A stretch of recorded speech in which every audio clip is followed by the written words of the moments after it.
Welcome back to the Winning Edge Coach podcast.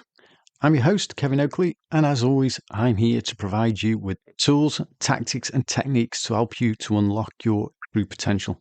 Today's episode is our shorter Wednesday episode of the podcast, and today it's the third part and final part of our three-part sleep series of Wednesday short podcast episodes. Today's episode, I'm going to give you two techniques where when you wake up in the middle of the night, your mind's racing and you can't get back off to sleep because you've got an endless stream of thoughts just running around in your head. Well, I'm going to give you two very simple techniques that will help you fall back off to sleep very quickly and basically enhance the length and quality of your sleep. Welcome to the Winning Edge Coach podcast. I am Kevin Oakley. As well as being your host, I'm also a peak performance mindset and life coach. In each episode, I want to share with you the tools, tactics, and techniques to create a winning edge mindset to help you to live the life you were meant to live.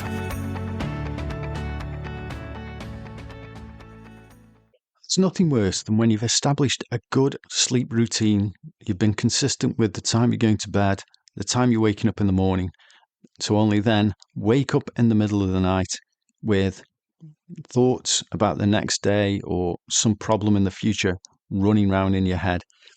It impacts on your sleep quality and your sleep length. So what we want to do in today's episode, I want to give you two techniques that will help you get back off to sleep very quickly. The first one is from a sleep expert called Adil Hulak, and he recommends a very simple technique to fall back asleep quickly. The first thing he says to do or recommends people do is don't check your phone. We touched on it in, I think, the very first episode when we did the descent into sleep episode in terms of the series of things you need to do to get yourself back off to sleep. Turning on your phone, looking at the screen is the equivalent to telling your brain that it's morning. There's the light, you're going into your eyes.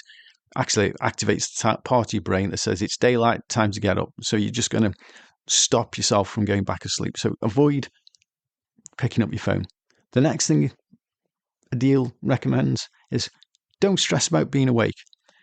What you're going to do there is create a tension or almost an anchor, that sort of associating your bed with being awake. So the next thing is not to stress about being awake at sort of when you shouldn't be. So it's like I say, you're just creating pressure for yourself, creating stress, and also you begin to associate your bed with being awake. Adil recommends a very simple eye rolling technique. All you need to do is very simple. When you find yourself awake in the middle of the night, struggling to go back off to sleep, is this. Gently close your eyes, then roll your eyes to the top of your sockets, as if you're trying to look at your forehead. Take a few deep breaths, maybe a long exhale to calm yourself down, and then let your eyes fall back to their natural position. Then repeat that process. You'll find that very quickly that you'll feel more relaxed and you'll actually feel tired. That eyes to the top of your head, trying to look at your forehead, a couple of deep breaths, maybe a long breath in, that short breath in, long breath out rather. And again, eyes back to normal, you'll find will help you to relax and fall asleep quickly. Why does this technique work? Why is it so effective? Firstly, there's the physiological effects. That eye rolling movement actually mimics the natural sleep process. Rolling your eyes upward mimics what happens when you naturally fall asleep. So it's signaling to your body that it's time to initiate, which is not easy for me to say today, that sleep cycle. The second bit is it produces alpha waves. The act of rolling your eyes upwards stimulates the production of alpha waves, which are again associated with a relaxed state and awareness between waking and sleeping. Also, it exercises the eye muscles. This technique gently exercises the eye muscles, which can tire them out and promote relaxation. So those are the physiological aspects or effects of that eye rolling technique. What are the psychological effects? Well, the psychological effects are quite simple. That rolling eyes, that reduces the mental chatter that's going on in your head. By focusing on your eyes, you're shifting your attention. It's an attention shift. You're pattern interrupting. So you're taking your thoughts away from what's going on, your worries, whatever racing around in your head, to actually focus on your eyes. It induces relaxation. As we said, the alpha waves, the rolling up and down of the eyes, and that act of focusing on your breathing, the shorter in-breath followed by the longer out-breath, helps you to relax. So it actually helps you to fall back off asleep quickly. So that was technique number one. The second technique is a technique called cognitive shuffling. It was developed by Dr. Bowdoin, a professor at the Simon Fraser University, to facilitate faster sleep onset and improve overall sleep quality, which has been one of the aims of the 3 episodes we've done on sleep, is basically to improve your sleep quality, your sleep length, to basically wake up in the morning feeling fresh, raring to go, and to give you that energy you need to tackle the day ahead. The core principle of cognitive shuffling is very simple. It involves engaging the brain with random, emotionally neutral thoughts to prevent it from focusing on worries or anxieties that may be hindering sleep. The technique works by distracting the mind from stressful thoughts, exploiting the brain's reduced coherence detection during sleep onset, and creates a mental environment conducive to rest. And the technique is really simple. So this is how you do it. So you woke up in the middle of the night, you're struggling to get back off sleep, or you're struggling to get asleep anyway. So what you do, very simply, you lie in your bed ready to sleep. And the first thing is to think of a neutral word with at least 5 letters. Probably 5, I think, is the optimum. Anything shorter is probably not going to engage the brain in this neutral process enough. 6 or 7 words may be too many.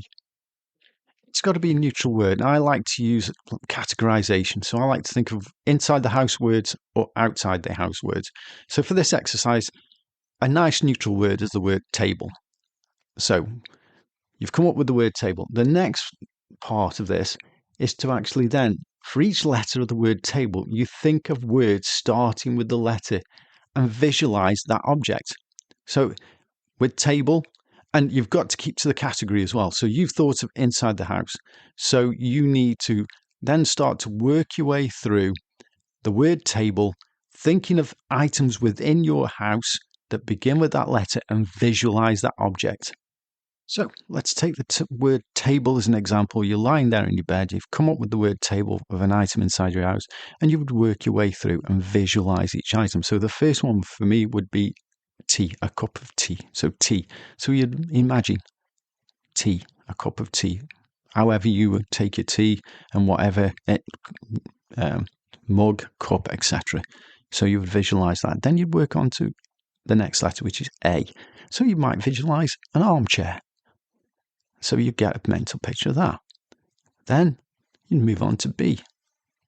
That's the one here is bed. Try and keep all these objects neutral, emotionally neutral.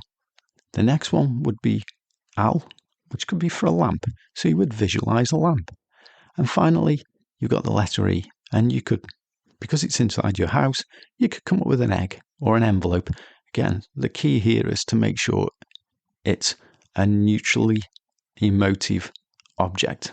Again, the first time round, if it doesn't work, you might want to pick one of those 5-letter words that you've come up with. So, for example, you might want to go with armchair. A bit long, but repeat the process.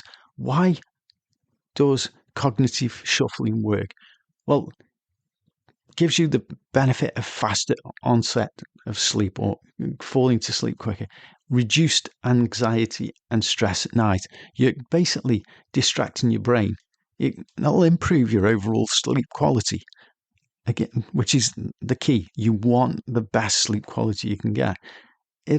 By simply distracting your brain, lowering your cortisol levels, cognitive shuffling can help you to relax both mind and body and helping you to fall asleep quickly. So that was today's Shorter Wednesday episode with 2 techniques for instances where you wake up in the middle of the night and you're struggling to get back off asleep that can help you fall back off asleep quickly. Of course, you could also use these techniques to help you go to sleep in the first place. So experiment with both. So remember, we did the first exercise was the eye rolling technique. The second exercise was cognitive shuffling. Thanks for listening. See you next time. That was the Winning Edge Coach podcast. Thanks for listening.